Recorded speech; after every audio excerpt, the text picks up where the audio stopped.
My name is Brendan and I'm a supporter of Ripple Effect.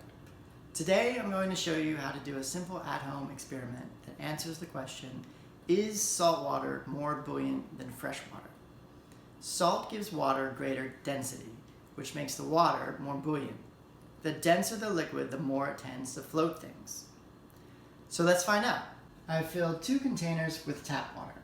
In one container I added a lot of salt, while in the other, I did not add anything.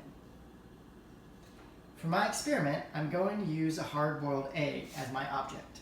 What do you think will happen when I put the egg in fresh water?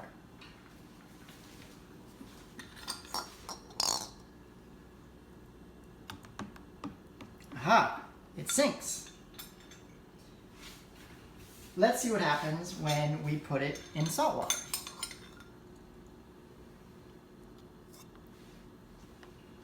Aha, it floats. So now we can answer our original question, is salt water more buoyant than fresh water? This simple experiment showed us that yes, salt water is more buoyant than fresh water. That's because high salinity makes water denser because there is more salt packed into the water. If the water is denser than the egg will float. If the water is less dense than the egg will sink, just like we saw in our experiment. So what does this mean in the real world?